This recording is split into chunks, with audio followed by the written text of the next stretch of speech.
제가 목사가 안 됐으면 뭘 할까 하는 생각을 가끔 해보는데, 제가 저를 쭉 보니까 제가 목사를 안 했으면 제일 잘할 수 있었던 것 중에 하나가 여행 가이드를 하면 정말 잘했겠다 하는 생각을 한 적이 있습니다.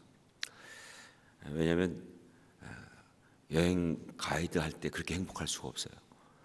전 사실은 성지순례 전문 가이드에 거의 가깝습니다. 아마 목회하는 목사 중에서 성지순례를 꽤 여러 번 가장 많이 다니는 목사 중에 하나가 아니었을까. 한 6번 정도 간 것 같아요. 그래서 이스라엘 구석구석 굉장히 나름대로 잘 알고 있습니다. 그런데 그 성지순례를 가보면 이 예루살렘 맞은편에 가보면 거기에 감람산 쪽에 주기도문 교회라고 하는 그런 교회가 있습니다. 사실은 뭐 그런 기념교회들 별로 좋아하지 않지만 또 막상 가서 기념교회 말고는 갈 데가 없어요, 별로. 그래서 또 갑니다. 또 안 가면 섭섭하니까.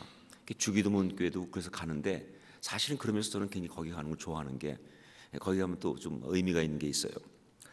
이 바테르 노스테르라고 하는 라틴어, 그러니까 우리 아버지라고 하는 말이죠. 그 말로 부르는 교회예요. 교회 이름이 바테르 노스테르라고 하는 그런 것인데, 이것이 이 주 4세기경에 콘스탄틴 대제가 세운 것이 이 페르시아 쪽에 의해서 완전히 파괴되었다가 십자군들이 다시 세웠습니다. 그런데 그것이 또 이 오스만 투르크에서 또 파괴됩니다. 그러다가 1875년 프랑스의 갈멜파 이 수녀원들이 거기서 다시 건립을 해가지고, 그래서 이제 지금도 있는데 전 세계 62개의 언어로 주기도문이 쫙 있어요. 근데 제가 왜 거길 가기 좋아하느냐? 한국말이 있기 때문에. 중요한 건 역시 한국말이 있어야 됩니다. 거기 보면 한국말로도 돼 있어요. 근데 조금 아쉬운 거는 누가 했는지 하여간 무슨 옛날 한국 무슨 고전에 나오는 그런 스타일로 돼 있어가지고 좀 마음에 안 들지만, 이 주기도문이라는 것 정말 성경에 나오는 것 가운데서 이것만큼 특별히 대우를 받는 것도 드물다 할 정도로 특별합니다. 예수님께서 많은 가르침을 주셨죠. 근데 그 중에서 이 주기도문은 아주 특별하게 여겨지고 있는 그런 부분이에요. 이건 캐톨릭에게만 그런 것이 아니라 개신교도 마찬가지입니다. 그래서 글쎄 이 교회는 어떤지 모르지만 많은 교회가 예배를 마치거나 혹은 열 때 주기도문으로 열고 주기도문 마친 경우가 참 많이 있습니다. 그러니까 목사님 축도할 수 있는 상황이 안 되면 주기도문으로 마친다, 뭐 이렇게 하는 경우가 참 많이 있어요. 주기도문 특별한 거 맞아요. 왜냐하면 이건 바로 우리의 신앙의 대상이신 우리 주님께서 직접 가르쳐 주신 기도이기 때문에 정말 중요합니다. 여러분, 기도가 얼마나 우리 신앙이 중요한지는 말할 필요가 없죠. 그리고 그 기도의 중심에는 주님이 계시죠. 그런데 이 주님께서 이 기도에 대해서 가르쳐 준 것이 되니까 말이죠, 이 직접 가르쳐 준 기도이기 때문에 이거 뭐 더 이상 어떻게 중요한 것을 뭐 강조할 수 없을 만큼 중요합니다. 자, 그런데 여기 좀 한 가지 문제가 있어요. 뭐냐면 어쩌면 지금까지 교회는요, 이 주기도문을 갖다가 이 중요하다는 건 잘 인식하고 있는데 잘못 사용하고 있었다라고 볼 수가 있어요. 즉 무슨 얘기냐?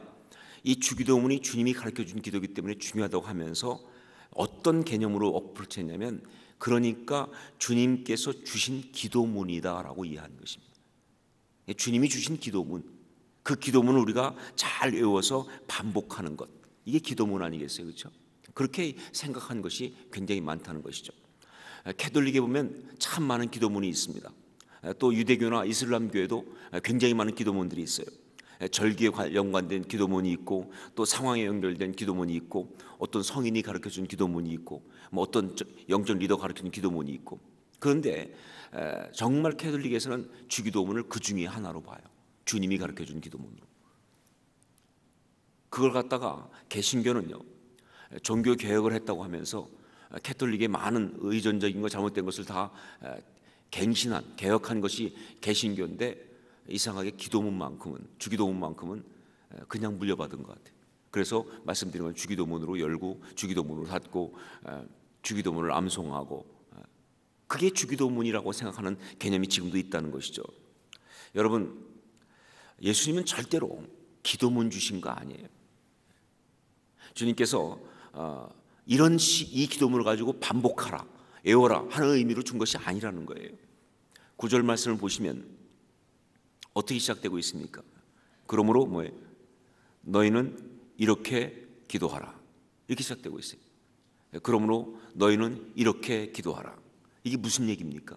다음과 같은 기도문을 암송하라 그 뜻이겠어요? 절대 그런 것이 아닙니다.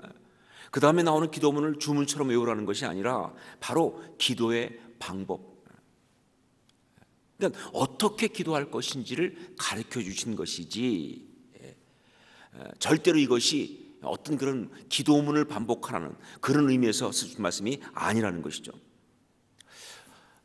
주기도문이 어떻게 주어지게 되었는가에 대해서 마태복음엔 나오지 않습니다. 아마 제가 볼 때는 조금 창피해서 안 나왔는지 모르겠어요. 근데 누가복음은 좀 솔직하니까 누가복음에는 아주 잘 나와 있어요. 어떻게 이 주기도문이 나오게 됐냐면 누가복음 11장 보니까 하루는 예수님께서 이제 한 곳에서 기도하시고 기도를 끝내고 쫙 나올 때, 사실은 예수님이 쫙 기도할 때 얼마나 열심히 하셨겠어요. 예수님은 우리의 기도의 본보기, 기도의 본이 되신 분이잖아요. 그래서 기도할 때 보면 정말 좋았겠죠. 그런데 제자들이 볼 때는 그게 굉장히 열등감이었을지 모르겠어요. 저도 이렇게 보면 기도 열심히 하는 사람들 보면요, 그 옆에 있으면 열등감 들 때가 있거든요. 어떻게 저렇게 열심히 기도를 할까? 막 어떤 사람들은 막 그래요. 잠깐 기도했다고 생각했는데 1시간 기도했다는 이런 얘기하면요, 갑자기 비참해져요. 나는 있는 힘을 다해 기도하고 눈 뜨면 5분 기도했는데 어떻게 저 사람은 잠깐 기도했는데 1시간을 기도했을까? 마틴 루터가 또 그랬어요. 나는 너무나 바쁘기 때문에 하루에 3시간씩 기도한다. 그런 사람이 있으면요, 저런 사람은 없었으면 좋았겠다 생각을 할 때가 많아요. 아니, 너무 바쁘기 때문에 3시간씩 기도한다. 이게 하여간 이 기도는 우리한테 열등감을 줄 수가 있는데 아마 예수님도 그랬을 거예요. 예수님이 쫙 기도하니까 제자들이 옆에서 볼 때 너무 부러웠겠죠. 그래서 이제 예수님한테 부탁한 게 뭐냐면, 세례 요한이 그 제자들에게 기도를 가르쳐 준 것처럼 우리에게도 기도를 가르쳐 주십시오라고 부탁을 합니다. 아마 또 이 예수님과 세례 요한 사이에 또 알 수 없는 어떤 그런 묘한 이 대립 구도가 있어요. 예수님은 직접 안 그러셨고 세례 요한도 안 그랬지만 그 제자들 사이에는 아주 그런 게 있었던 것 같아요. 근데 세례 요한 제자들이 와서 또 자랑을 했겠죠. 우리 선생님 우리한테 기도 가르쳐 줬다. 근데 제자들이 너무 부러워가지고 예수님한테 우리도 좀 가르쳐 주세요. 거의 좀 상당히 이런 스토리는 유치원에 있는 유치한 스토리죠, 그렇죠? 그래서 아마 마태복음은 안 쓴 것 같아요. 누가복음에는 그래서 솔직하게 쓴 것 같아요. 그래서 기도를 가르쳐 달라고 부탁을 했을 때 그때 주님께서 가르쳐 준 것이 바로 주기도문이에요. 그런데 그 스토리를 알면 알겠지만 기도문 달라는 게 아니었어요. 어떻게 기도하는지를 가르쳐 달라는, 기도의 방식에 관한 이야기라고요.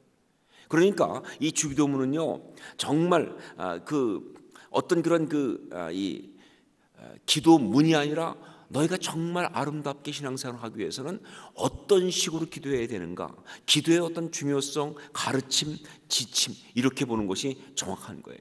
말 그대로 너희는 이렇게 기도하라. 너희는 이렇게 기도하라. 그렇기 때문에 우리가 정말 이 주기도문을 통해서 어떻게 기도하는지, 기도에 대한 핵심을 배울 필요가 있는 것이죠. 자, 그러면 이 주기도문 안에 나와 있는 이 기도하는 방법, 어떻게 기도할 것인가 하는 어떤 그런 그 방법이 어떤 것인가, 아주 중요한 요소가 4가지가 그냥 담겨 있어요. 정말 중요한 요소가 4가지가 담겨 있습니다. 그 중에 첫 번째가 뭐냐? 바로 그건 뭐냐면 하나님의 이름을 부르라고 하는 것입니다. 그것도 굉장히 가깝고 특별하고 개인적으로 하나님의 이름을 부르라. 그것도 그냥 가깝고 특별하고 개인적으로. 사람들이 기도하는 걸 보면요, 처음에 하나님의 이름을 부르는 스타일이 대단히 다양합니다. 어떤 사람은 단도직입적으로 하나님 이렇게 부르고 시작하는 사람도 있고요. 어떤 사람은 너무 친근한 톤으로 아버지 이렇게 부르는 사람도 있고요. 어떤 사람은 그 앞에 1-2개 정도 수식어를 붙여가지고 거룩하시고 사랑이 많으신 하나님 아버지, 좋으신 신실하신 하나님 아버지, 이런 식으로 어떤 그런 이 수식어를 붙인 사람이 있고, 어떤 사람은 굉장히 수식어를 많이 붙이는 분이세요. 자비롭고 은혜롭고 신실하시고 항상 함께 하시고 막. 그래서 하나님이 그 대답하려다 보면 계속 안 끝나요. 한 10대 붙이는 사람도 있었던 사람들. 공통적인 것이 뭐냐? 이름을 부른다는 거예요. 그것도 하나님의 이름을. 여러분, 기도는 그것이 기도인 한 하나님의 이름을 부르지 않고는 시작할 수가 없습니다. 기도의 시작은 하나님의 이름을 부르면서 시작되는 거예요. 그런데 여러분, 이 기도하면서 하나님의 이름을 부른다는 것은요, 단지 기도를 시작하기 위해서 필요한 것이 아니라 이게 굉장히 중요한, 정말 엄청난 영적인 축복의 요소라는 사실을 기억을 해야 돼요. 그 이동원 목사님이 한번 그런 간증을 하더라고요. 콜스타 쪽에서 간증하면서 자기가 총각 때 잘 기도를 못했대요. 그래서 그게 언제 이야기인지, 아니면 본인 이야기인지 자기 얘기로 하셨으니까. 그래가지고 본인이 참 기도하는 걸 못해가지고, 근데 총각 집사가 됐대요. 뭐 어디선지 유학 와서. 그런데 문제가 뭐냐면 아무데나 시주때때로 기도를 시키니까, 조그만 교회에서는 어느 집사님 기도해. 그러면 제일 고민스러운 거예요. 근데 자기는 그걸 해결하는 방법이 뭐냐면 성경책 뒤에다가 기도문 하나 딱 써가지고 딱 넣어놓고, 그래서 항상 그 성경 들고 다니니까 언제 시켜도 탁 나가서 기도하면서 딱 열기만 하면 성경책 뒤에 기도문이 있기 때문에 전혀 걱정할 필요가 없었는데, 한 번은 또 갑자기 회중 와서 기도하라고 그러는데, 그래서 자신만만하게 딱 나가서 성경책을 딱 폈는데 그게 없어졌더래요. 그 갑자기 앞이 하얘지면서 이거 없어졌으니까. 그래서 막 어떻게 할지 모르다가 좀 문학을 좀 하셨다고 그러네요, 이동호 목사님이. 그래가지고 탁 한 게 뭐냐면 처음에 시작할 때 오 미지의 신이시여 이렇게 시작했다고 그래요. 그리고 얼마나 행설수를 했는지 내려왔더니 어떤 권사님이 한 분이 오더니 갑자기 등을 딱 치면서 이 집사 성령 받아야 돼. 그래서 참 재밌게 든 적이 있는데, 제가 볼 때 그분의 그 가장 큰 기도의 실패는 뭐냐면 첫 마디가 잘못됐어요. 이 기도는 하나님의 이름을 불러야 되거든요. 그리고 그것은 굉장히 중요한 사건이에요. 그런데 미지의 신이여 그랬으니 기도가 되겠어요, 그렇죠? 여러분, 이 하나님의 이름을 부른다는 것이 얼마나 중요한가. 요엘서에 보면 아주 의아한 것 중에 하나가 뭐냐면요, 요엘서 2장에 여호와의 날에 대한 예언이 나오고 있습니다. 그 여호와의 날은 대단히 무섭고 엄청난 날이다, 재앙과 심판의 날이다 하면서 쭉 나오기 시작해요. 그래서 정말 그 요엘서 예언 그대로 보면 여호와의 날이 크고 심히 두렵도다, 당할 자가 누구냐라고 하는 그런 아주 굉장히 무서운 날이 여호와의 날인데, 그렇게 무서운 여호와의 날이 진행되는 중에서도 말이죠, 하나님은 당신의 백성을 향한 그 사랑하는 마음, 불타는 마음을 막을 수가 없으신 거예요. 우리 하나님은 죽여버리시기 원하는 분이 아니시니까, 쓸어버리기 원하시는 분이 아니시니까, 살리고 싶으시니까, 그런 마음 때문에 정말 그 뜨거운 그 마음이 요엘서 2장 18절에 나오는데, 그때에 여호와께서 자기 땅을 위하여 중심이 뜨거우시며 그 백성을 긍휼히 여기실 것이다 라는 게 나와요. 그래서 그들을 위해서 그 무서운 날에 구원의 길을 갖다가 예배해 놓으신 것이 유명한 요엘서 2장 31절로 32절 말씀이에요.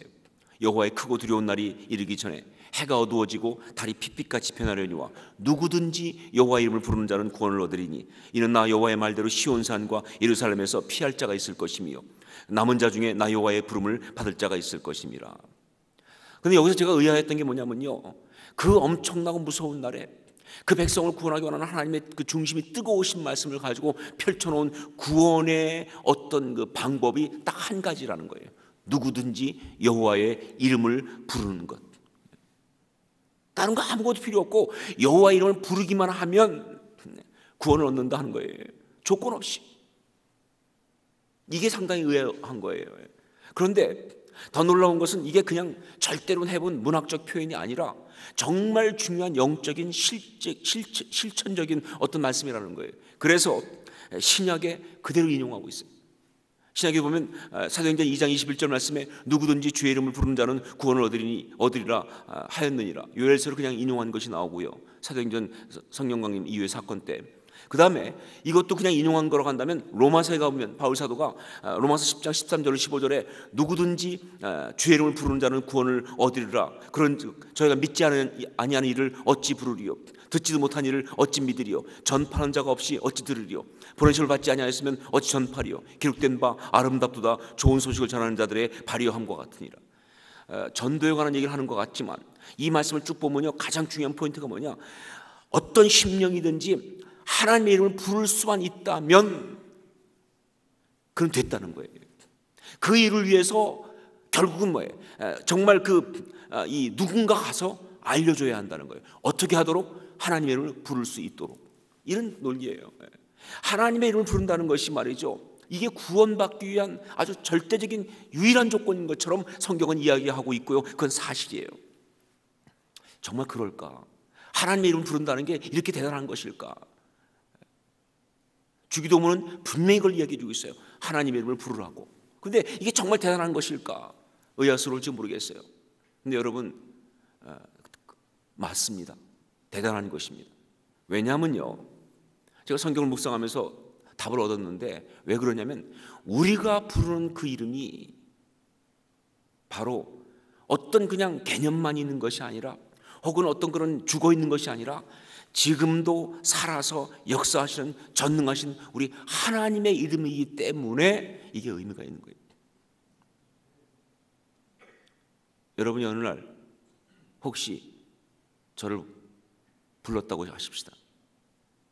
유진수 목사님, 여러분 그때 여러분이 저를 딱 부르는 순간 그냥 그 이름 부르고 끝나는, 그냥 아무 일도 안 일어나는 그런 거라면요, 전 죽은 사람이에요. 그렇잖아요? 제가 여러분 중에 어떤 사람을 집사님 이렇게 불렀다고 봅시다. 그러면 그 부르는 순간 그냥 아무 일도 안 일어나면요, 그 상대편 중에 한 사람은 죽은 사람이에요. 살아계신 하나님하고 관계는, 살아계신 사람과의 관계는요, 이름을 부르는 순간 역사가 일어나요.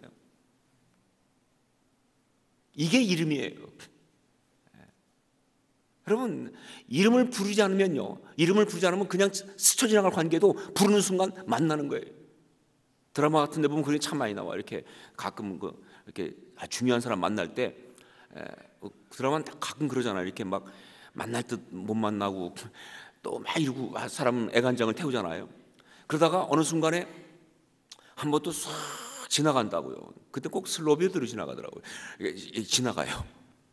그런데 그냥 지나가면 끝나는 거예요. 아무 일도 안 일어나는 거예요. 그런데 그냥 지나가다가 문득 돌이켜서 혹시 누구 이렇게 이름을 부르는 순간 역사가 일어나는 거예요. 그것보다 훨씬 강력한 이야기가 하나님의 이름을 부른다는 것입니다. 여러분, 우리가 하나님의 이름을 부른다는 것은요, 이건 보통 축복이 아니에요. 보통 사건이 아니에요. 그것도 주기도문에서 가르쳐준 방법은 뭐냐면, 그것도 추상적으로 혹은 공식적으로 그냥 부르라는 것이 아니라 굉장히 친근하게 아버지라고 부르라는, 하나님을 아버지라고. 여러분, 그때 하나님의 임재가 임하는, 그때 하나님과의 관계가 연결되는 이 역사, 이게 얼마나 대단한지 말이죠. 저는 개인적으로 참 아주 강하게 인상이 남았던 기억 중에 하나가, 제가 재수할 때, 사실 여러분 아시지만 이 재수생은요, 존재가 참 애매합니다. 학생도 아닌 것이 학생인 것이 하여간 애매해요. 그리고 학생, 이게 존재가 애매한 거를 늘 그 당시에 저한테 리마인드 시키던 대상이 그때 그 버스 안내양들이었어요. 꼭 물어봐요. 내릴 때마다 학생이세요? 이렇게. 아니 뻔하지 뭐, 노량진에서 내리면 다 재수생이지. 그런데 꼭 물어봐갖고 나를 비참하게 만들고, 하여간 저는 아주 힘들었어요. 그래서 근데 그때 제가 정말 은혜 받았던 것 중에 하나는 주일날 교회 가서, 그래서 영락교회를 갔었어요, 서울에. 이제 그때 한경희 목사님 은퇴하시고 얼마 안 되고 박조준 목사님 계시고, 영락교회를 갔는데 그때 참 은혜 많이 받았어요. 그때 영락교회 본당은 절대 쉽게 들어갈 수가 없어요. 일찍 들어가야, 그러니까 적어도 한 3, 40분 전에 가서 대기하고 있어야 들어갈 정도. 저는 근데 대개 권사님들이 다 들어가요. 근데 그 권사님들 가운데 제가 함께 껴가지고 본당을 들어가던 본당파였어요. 제가요. 비디오파 아니었습니다. 본당파였어요. 근데 그때 그 본당에 들어가서 예배드리는데 하루는 그날 박준 목사님 설교하지 않고 한경주 목사님 설교한다고 하더라고요. 근데 그때 이 젊은 어린 나이에는 박준 목사님 설교가 훨씬 더 다이내믹하고 한 목사님 설교는 조금 좀 나이도 있으시고 그래서 좀 옛날 스타일이어서 좀 지루하다 생각을 갖고 있어요. 굉장히 설교 잘하시는 분이지만 그래서 조금 마음에 오늘은 조금 실망스럽다 이런 생각을 갖고 있었어요. 박준 목사님 설교할 줄 알고 기대했는데 안 하신다니까. 근데 그날 제가 정말 상상을 초월하고 엄청 은혜를 받았어요. 설교에 은혜 받은 것이 아니라 설교 시작하기 전에 은혜를 받았어요. 한경주 목사님이 딱 나와서 설교하라고 하는데 나이가 있으시니까 설교하기 전에 기도하십시다 그러더라고요. 그래가지고 이제 이렇게 기도하는데 안 하세요. 그래서 기도하자고 왜 안 하시나 계속 있으면서 그렇다고 눈 뜰 수도 없고 이렇게. 근데 갑자기 마이크 가까이 대고 쫙 뜸을 들이시더니 아버지 그러는데요. 그냥 완전히 어떤 역사가 임재가 팍 느껴지더라고요.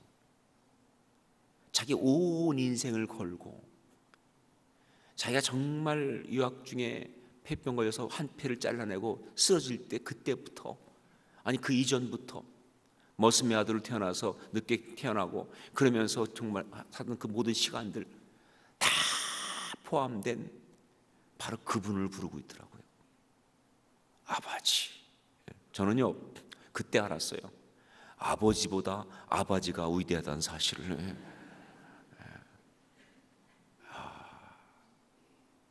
이름을 부른다는 것은 그런 것입니다. 하나님의 이름을 부를 수 있다고 하는 것은 그런 것입니다. 여러분 기도가 왜 아름답고 위대하냐라고 한다면 바로 이런 것이 있기 때문에 그런 거예요. 이름을 부르는 순간 온 세상 전체에서 하나님과 나 사이에 핫라인이 연결되기 시작해요.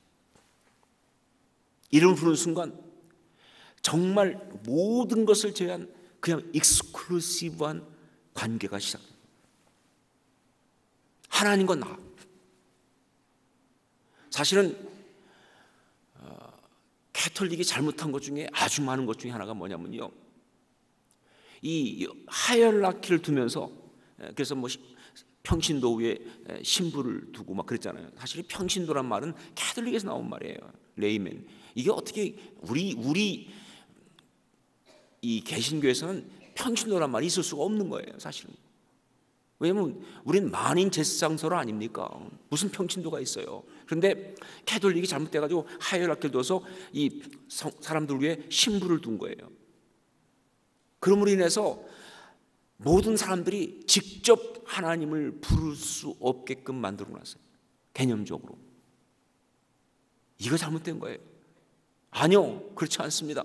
정말 성경적으로 말한다면요, 예수님께서 가르쳐준 기도대로 말한다면 누구든지 하나님의 이름을 부르는 순간, 그것도 아주 퍼스널하게 정말 이 파테르 아버지라고 부르는 순간, 그 순간에 온 세상 전체를 통해서 하나님과 나 사이에 정말 아무도 끼어들 수 없는, 누구도 막을 수 없는 그런 이 핫라인이 형성되는 거예요.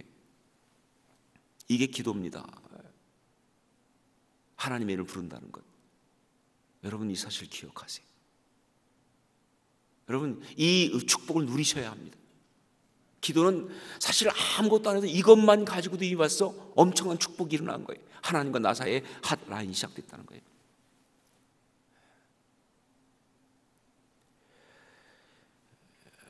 두 번째로 이 기도의 또 하나 중요한 요소 말씀하신 게 뭐냐면 하나님의 나라입니다.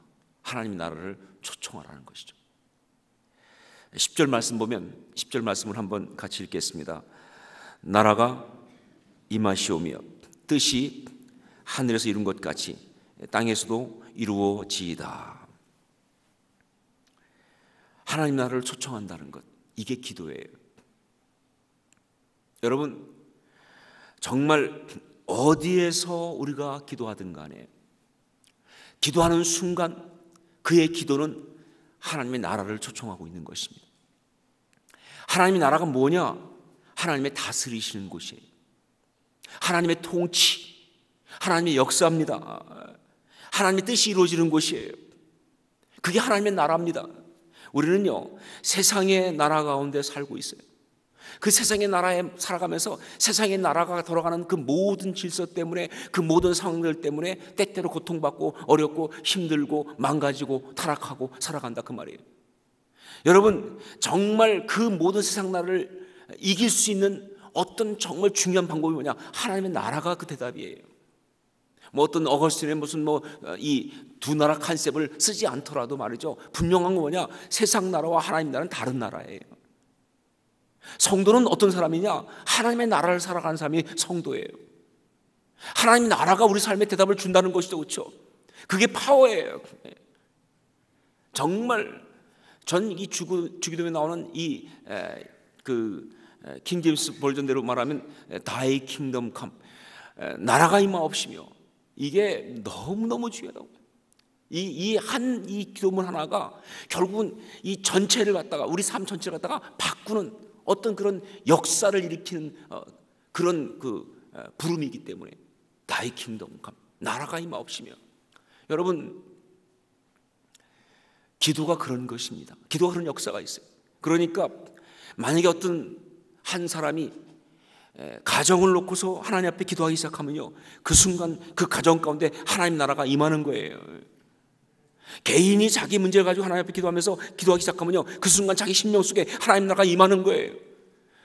내가 이 교회를 놓고 기도하는 순간, 정말 하나님께 기도하는 순간 이 교회 가운데 하나님 나라가 임하는 거예요. 예, 우리는 부족하지만 이 도시를 놓고 기도한다. 이 도시 가운데 하나님 나라가 임하는 거예요. 이 기도의 아주 중요한 역사가 하나님 나라가 임한다는 것입니다.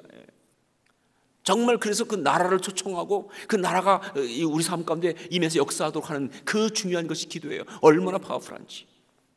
사실 그런 면에서 말이죠, 기도는요, 일종의 사건이에요. 역사예요. 그냥 한 개인이 그냥 자기에게 조물조물 말하는 게 아니라 정말 영적 사건을 일으키는 역사와 같은 것이다 하는 거예요. 나라를 초청한다는 것. 이것이 바로 기도의 중요한 것입니다.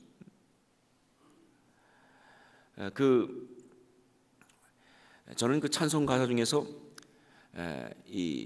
가끔 정말 은혜 많이 받는데, 그 중에 하나, 세상과 나는 간구도 없고 구속한 주만 보이도다, 이것이 나의 간증이요 하는 그 찬양 아주 좋아요. 사실 서로 온누리교회 있을 때부터 참 좋아하는 찬양이고, 또 온누리교회 사람들이 좋아하는 찬양이에요. 하여간 그냥 시도 때도 없이 불렀던 찬양이에요. 이것이 나의 간증이요. 근데 저는 이것이 나의 간증이요, 그 내용보다도 더 정말 마음에 담는 거예요. 세상과 나는 간 곳이었고 사랑의 주만 보이도다. 사실 기도하는 순간 이 세상이 사라져요. 그리고 이 앞에 펼쳐지는 것은 바로 하나님의 나라예요. 그게 기도입니다. 적어도 기도하는 순간 세상은 사라지고 하나님 나라가 펼쳐진다. 그게 기도의 중요한 모습이에요. 물론 우리의 그렇게 펼쳐진 하나님 나라가 우리의 영적인 것이 연약하다 보니까 꼭 뭐와 같으냐면, 때때로는요, 그 안데르센의 동화 성냥팔이 소녀에 나오는 그 얘기 같아서 안타까울 때가 있어요. 거기 보면 그 안데르센 동화에 보면 성냥팔이 소녀가 어느 그 추운 골목길에서 그냥 성냥을 이렇게 켜대잖아요. 그래서 불이 확 켜지면 그 순간 따뜻했던 옛날이 돌아와요. 그 어떤 과거가 보여요. 그리고 또 불이 금방 꺼져요. 성냥이 얼마나 가겠어요. 그러면 또 결국은 그러다가 다음날 아침 이 싸늘하게 죽은 시신을 발견되는 아주 슬픈 이야기죠. 안데르센은 왜 그런 동화를 써가지고 가슴을 아프게 하는지 알 수가 없어요. 우리는 그런 사람은 아니에요. 우리 기도는 그런 건 아니에요. 허무한 하나님의 나라를 그냥 상상만 해보고 한번 불렀을 때 펼쳐졌다가 또 눈 뜨고 나면 현실이고, 그래서 어려운 그런 게 아니에요. 사실은요, 그런 어떤 일종의 어떤 그런 이 일루전, 어떤 그런 게 아니에요. 그런 어떤 환상이나 환각이 아니고, 이건 뭐냐면요, 사건이에요. 진짜로요.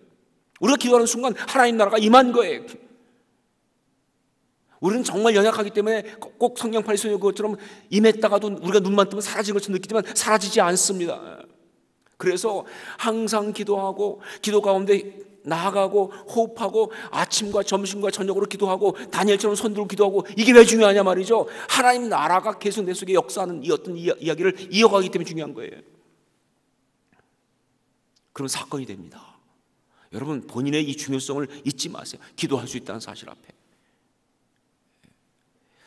그 다음에 세 번째 나와 있는 요소는 뭐냐, 바로 구체적인 삶의 요청을 드리라는 것이에요.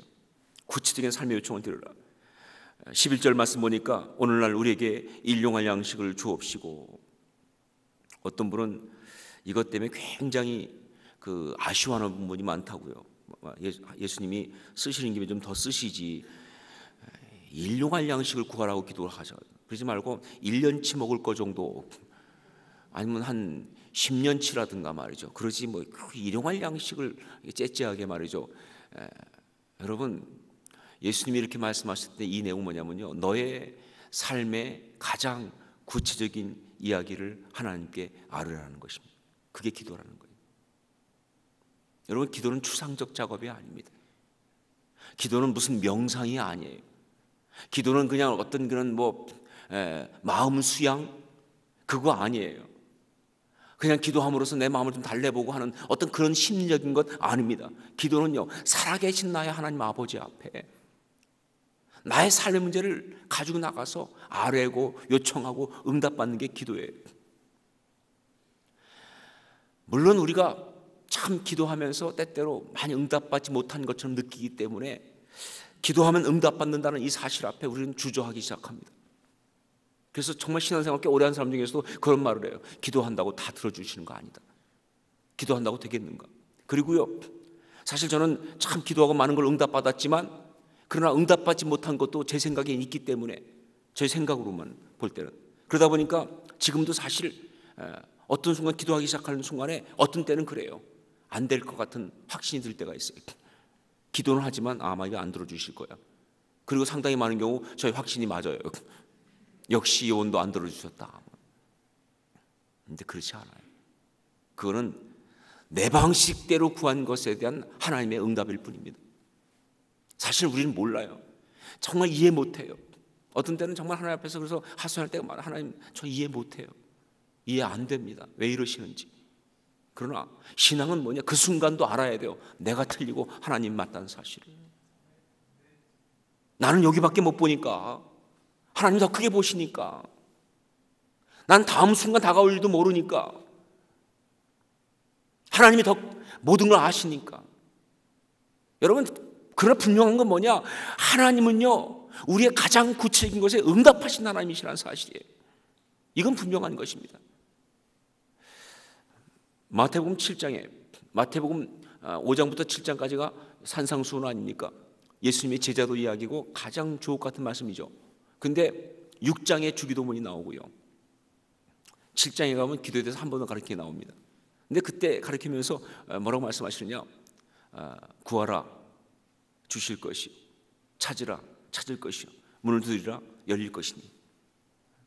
구하는 이마다 얻을 것이요, 찾는 이가 찾을 것이요, 문을 두드리는 이가 에게 열릴 것이다. 그 전 마태복음 7장 7절부터 11절까지 나오는 그 이야기를 갖다가 이렇게 이름을 붙이고 싶었어요. 어떤 주석에 보니까 그렇게 이름을 붙였더라고요.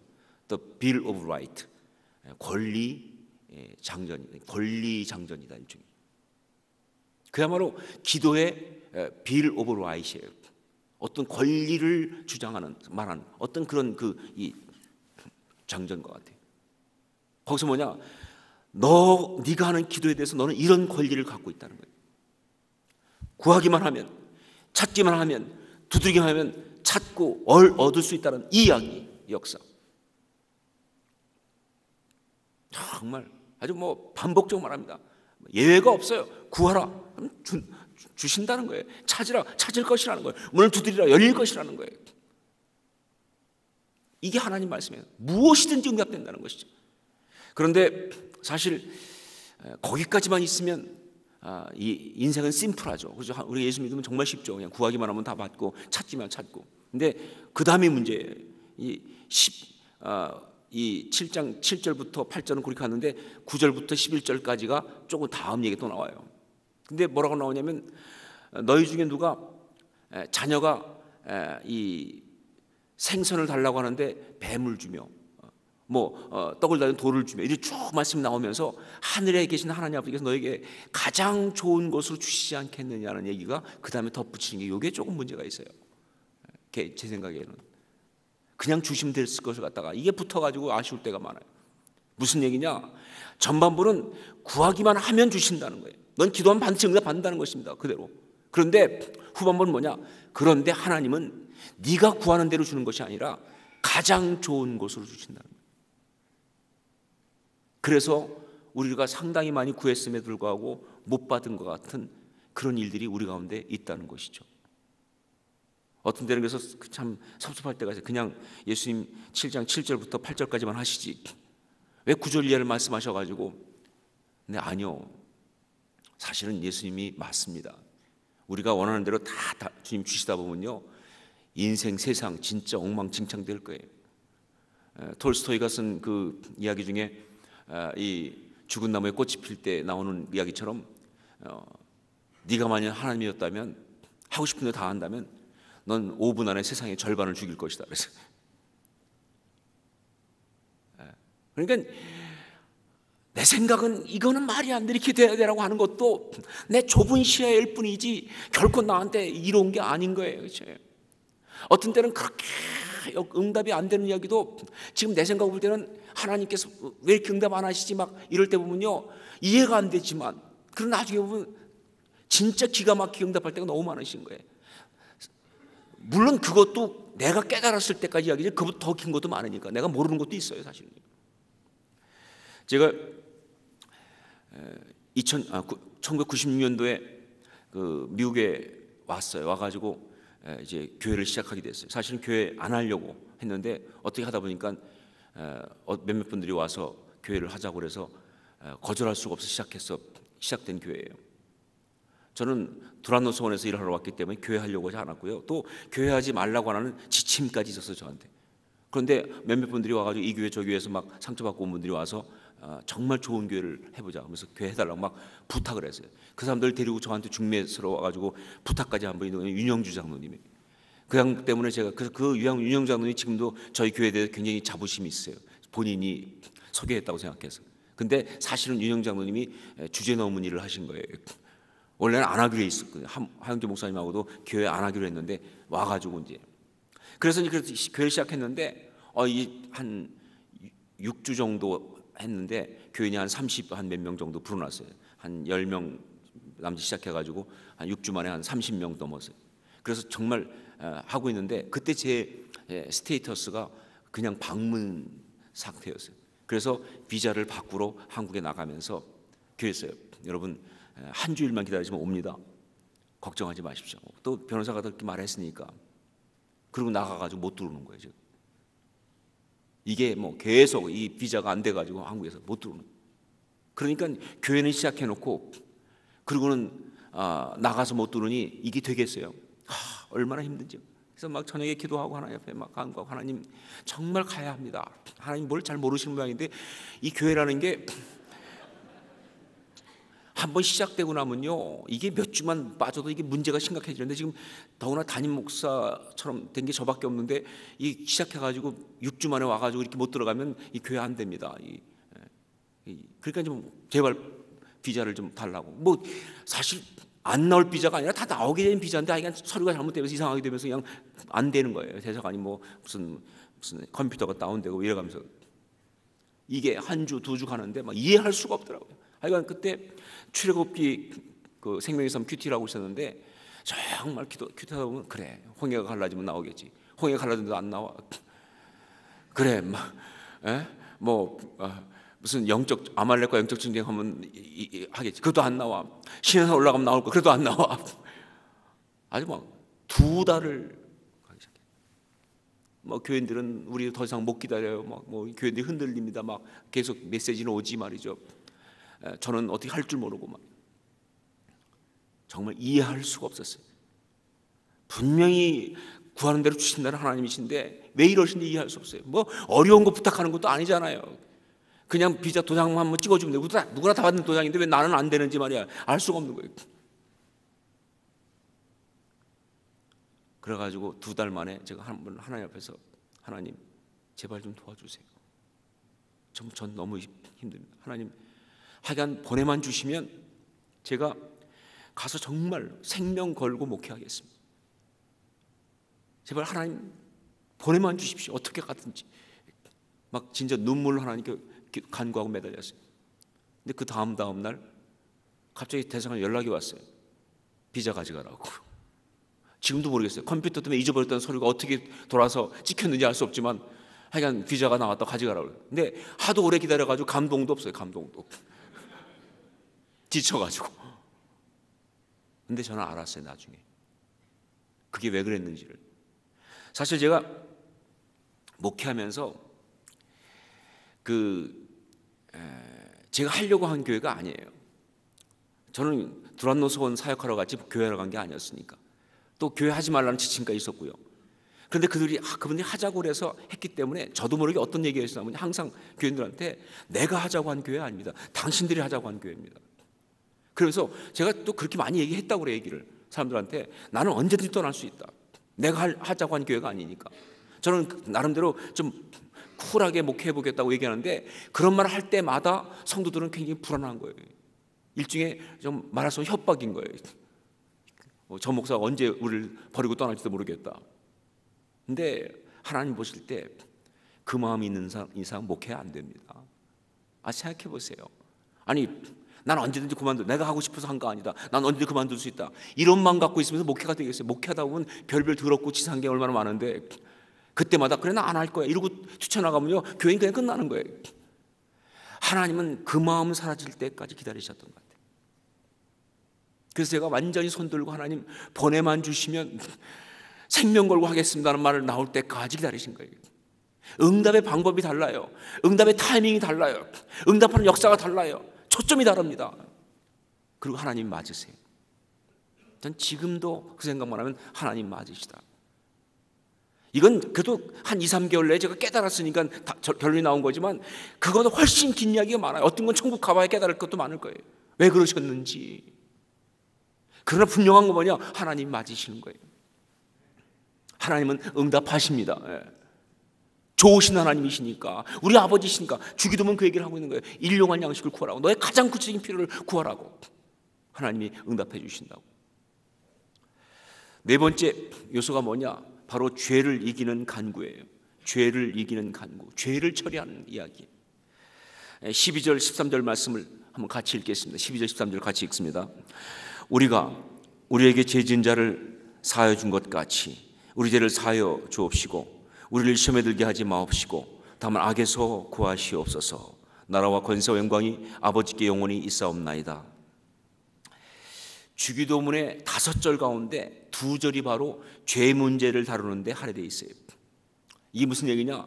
우리가 기도 가운데 가장 많이 다뤄야 될 것 중에 하나가 죄 문제라는 것입니다. 여러분 어디에 가서 우리의 죄 문제를 해결받을 수가 있겠습니까? 여러분 마음속에 일어나는 각종 쓴 마음과 상처와 아픔을 어디 가서 풀 수 있겠어요? 사람 앞에 가서 풀면요 당장 박살 납니다. 사단이 일어납니다. 인생 박살 납니다. 상당히 많은 사람들은요 이렇게 마음이 힘들고 어렵고 상처가 있고 그럴 때마다 어디서 푸느냐 그랬더니 그 주님께 가서 푼다고 그러더라고요. 다른 주 있죠, 그렇죠? 그래서 술집이 이렇게 번성하는 거예요. 상처 없으면 술집 안 됩니다. 열받아서 마시고 뭐 화나서 마시고. 저는 뭐 술을 워낙 못하니까 한번 설교 시간에 그 설교한 적이 있어요. 술이 맛있어서 마시느냐?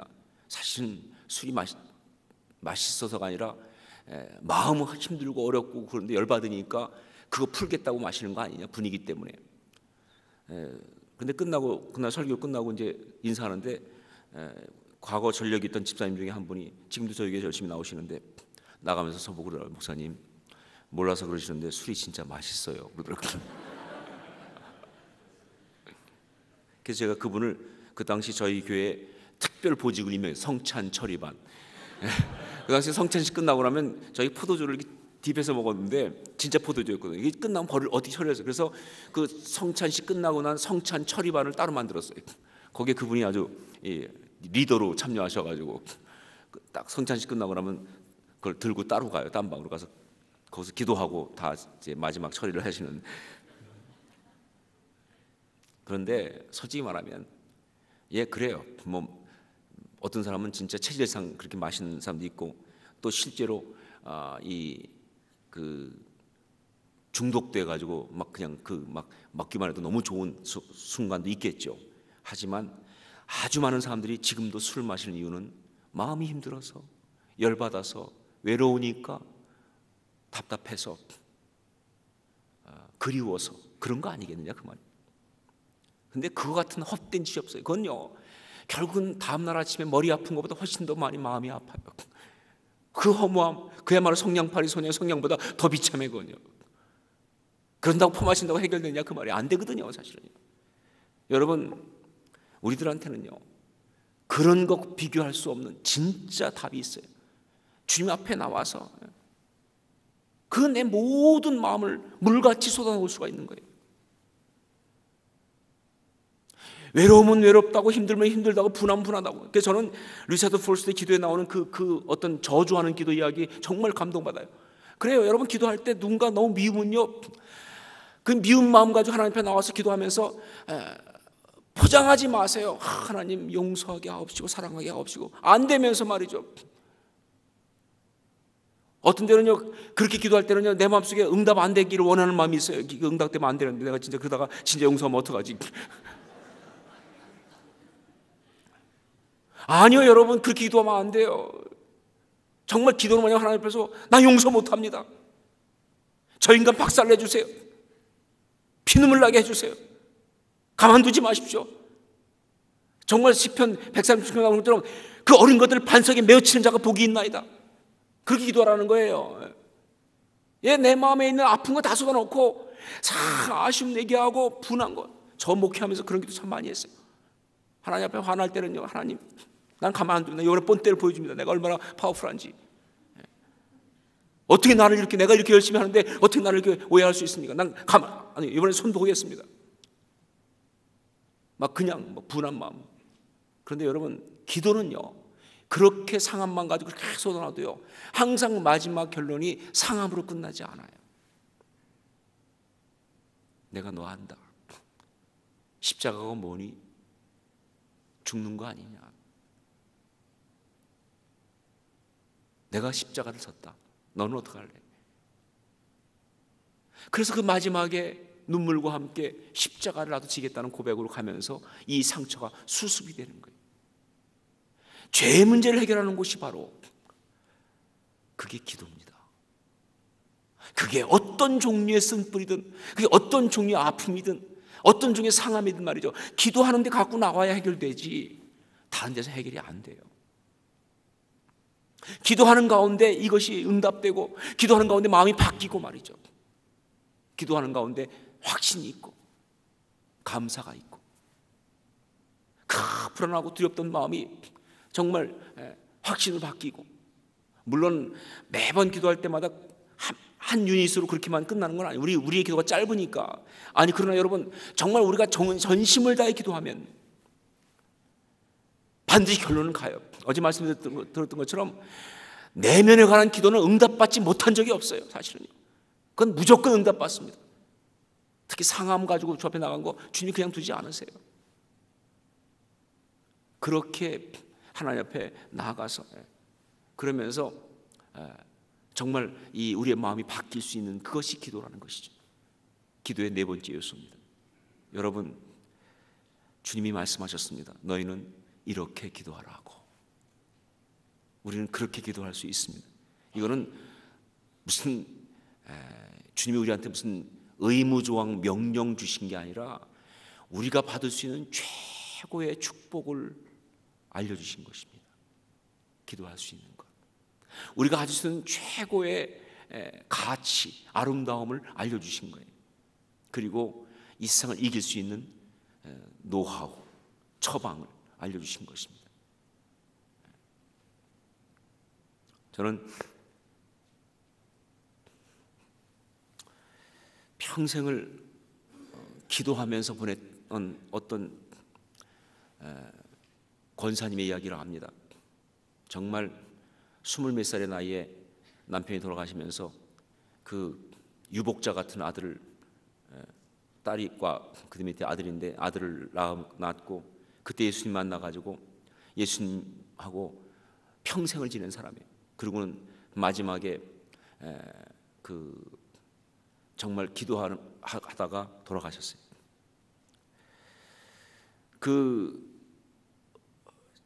처음에 들을 때 좀 의아했어요. 어떻게 평생을 기도하면서 살지? 물론 정말 긴 시간들을. 그런데 진짜 기도하는 사람은 그렇게 돼요. 기도는 말할 수 없는 특권이기 때문에, 말할 수 없는 은혜이기 때문에, 기도하는 순간 다른 세계가 펼쳐지니까, 다른 역사가 나타나니까, 다른 릴레이션십이 있으니까 정말 그렇게 평생을 살 수가 있는 거예요. 그 맛이 있으니까, 그 놀라운 비밀이 있으니까. 바로 그것을 주님께서 말씀하신 것입니다. 너희는 이렇게 기도하라고. 여러분, 그렇게 기도하면서 승리할 수 있기를 주의 이름으로 축원합니다. 기도하겠습니다.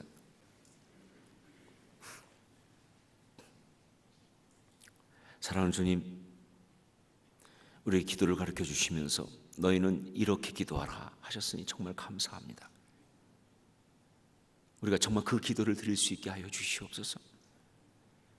하나님의 이름을 부르면서 그 임재 가운데, 그 핫라인을 보는 그 축복 가운데 하나님 나라를 초청하면서 내 삶 가운데 주의 나라가 펼쳐지는 은혜를 누리게 하옵시고, 정말 나의 삶의 가장 구체적인 것을 아뢰고 응답받는 그러한 귀한 역사를 경험하며, 무엇보다 나의 죄를, 나의 마음의 상함을 해결받는 그러한 축복 있게 하여 주시옵소서. 그렇게 기도함으로 아름다운 삶, 하나님의 사람의 삶 살아가도록 역사하여 주시옵소서. 주님 사랑합니다. 예수님 이름으로 기도합니다. 아멘. 우리 각자 개인적으로 기도하는 시간을 갖겠습니다.